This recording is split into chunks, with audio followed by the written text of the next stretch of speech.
حضرت سلطان باہو رحمۃ اللہ تعالی علیہ کے ایک خادم ہوئے ہیں، ان کا اصل نام امیر بابا لکھا ہے بعض جگہوں پہ، لیکن ان کو کدن میاں، کڈن میاں، بڈھے میاں کئی ناموں سے یاد کیا جاتا ہے۔ بڑے درویش تھے، صاحب حضوری آدمی تھے۔ اکثر لوگ دم درود کرانے آتے تھے ان کے پاس۔ بزرگوں کے پاس لوگ آتے ہیں، اللہ کے بندے دعا کرتے ہیں تو اللہ خیر فرما دیتا ہے۔ آج کل کا زمانہ نہیں، اب تو دکانداری ہے نا، ٹوکن چلتے ہیں، تو اللہ تعالیٰ خیر کرے، حالات بڑے عجیب و غریب ہیں۔ تو ان کے پاس لوگ آیا کرتے تھے دم کرانے۔ انہوں نے نا دور ایک برتن رکھا ہوا تھا، تو کوئی آدمی آتا تو تھوڑا سا اس میں نذرانہ ڈالتا، تو کہتا حضرت جی میرا یہ کام ہے، یہ کر دیں۔ وہ خلیفہ تھے حضرت سلطان باہو کے، وہ گردن جھکاتے، تھوڑی دیر کے بعد سر اٹھاتے، کہتے تیرا کام ہو جائے گا۔ صحیح مسلم کی حدیث ہے، نبی پاک نے فرمایا رب اشغاز اکبر لو اقسم علی اللہ لابرہ۔ اللہ کے کچھ بندے ایسے ہیں جو اللہ کو قسم بھی دے تو اللہ ان کی قسم پوری کر دیتا ہے۔ ان کے کپڑے مٹی سے بھرے ہوتے ہیں، پر اللہ کو کہہ دیں تو اللہ کر دیتا ہے۔ حضرت سلطان باہو کے وہ خلیفہ کہتے ہو جائے گا تو ہو جاتا۔ پھر کوئی بندہ آ کے کہتا یہ نذرانہ ڈال دیا ہے تو کام، گردن چکاتے، کہتے اپنے پیسے نکال کے لے جا، تیرا کام کوئی نہیں ہونا۔ ایک دفعہ کچھ سید زادیاں آ گئیں، انہوں نے آ کے نا اس زمانے میں 100 روپیہ، سمجھ لیں کہ آج کا لاکھ روپیہ، بابا جی کے نذرانے والے گلے میں ڈالا اور آ کے کہا کہ بابا ہمارے نا ایک بچے کو سزائے موت ہو گئی اور حلفاً بتاتے ہیں کہ ناجائز پھانسی کا حکم ہوا ہے، تو تیری رب رسول کی بارگاہ تک رسائی ہے، مہربانی کر، سیدوں کا بچہ ہے، مہربانی کر۔ بابا جی نے گردن چکائی اور کہا اپنا 100 روپیہ نکال کے لے جاؤ، مشکل ہے بچہ بچے تو میں کچھ نہیں کر سکتا۔ سیدزادیاں تھی، روتی ہوئی لوٹ گئیں۔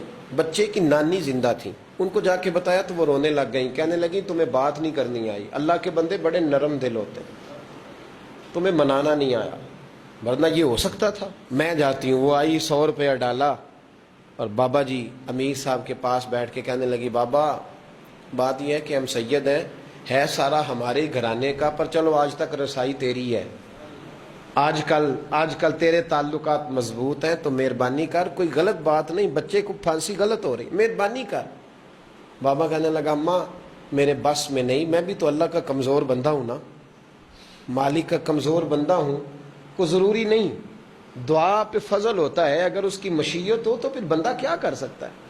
تو اماں یہ کام نہیں ہو سکتا۔ تو اماں رونے لگ گئی، کہنے لگی کوئی نہیں، میں قیامت کے دن حضور کی بارگاہ میں تیری شکایت کروں گی، میں کہوں گی کہ میں نے بتایا تھا میں سید ہوں، اس نے توجہ ہی نہیں کی، میرا کوئی خیال ہی نہیں کیا۔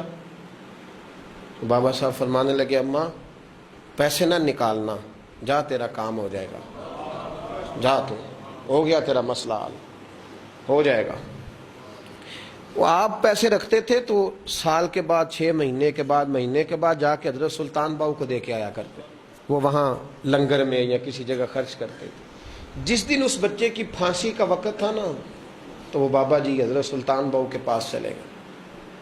حضرت سلطان باہو کے مزار پہ جو دوست گئے ہیں یا میرے ساتھ گئے ہیں وہ جانتے ہیں کہ گڑھ موڑ سے یوں مڑتے ہیں، آگے دربار ہے، تو گڑھ موڑ پہ حضرت سلطان باہو ان کے استقبال، ان کو وہاں پتہ چل گیا کہ وہ آ رہا ہے، آئے دروازے گڑھ موڑ تک، مرید ساتھ تھے، تو حضرت سلطان باہو کہنے لگے یار تو نے اچھا نہیں کیا، اپنے خلیفے تو نے اچھا نہیں۔ کہنے لگے حضور چارہ کوئی نہیں تھا، سید زادیاں آ گئی تھیں، حضور کا خاندان تھا، میں کیا کرتا۔ مرید کہتے ہمیں سمجھ نہیں آ رہی کہ یہ کیا ہو رہا ہے۔ کہنے لگے مجبوری تھی، کیا کرتا، کدھر جاتا، حضور کا خاندان تھا۔ کہا تو نے اچھا نہیں، کہتے ہمیں نہیں سمجھ آ رہی کہ تو نے اچھا نہیں کیا، وہ کہتے ہیں حضور کا خاندان تھا، اس کا معنی کیا ہے۔ کہتے تھوڑی دیر گزری، بچہ وہاں سے رہا ہو گیا، حضرت سلطان باہو کے خلیفہ کا انتقال ہو گیا، وہ وصال کر گئے، وصال ہو گئے۔ آپ نے جنازہ پڑھایا، دفن کیا، تو غلام کہنے لگے حضور یہ ماجرا کیا ہے۔ آپ فرمانے لگے اس نے اللہ کے حضور دعا کی تھی کہ مولا جناب اسرائیل نے اس دن کسی نہ کسی کی روح لینے جانا ہے نا، تو میری لے جائے۔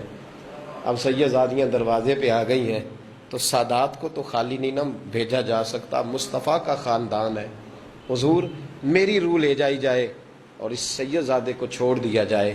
فرمایا اس نے اللہ کے حضور قربانی دے کے وَفَدَيْنَاهُ بِذِبْحٍ عَظِيمٍ، جس طرح حضرت اسماعیل کے لیے مینڈا آ گیا تھا، تو ان کی جگہ ان کی روح کو قبول کر لیا گیا۔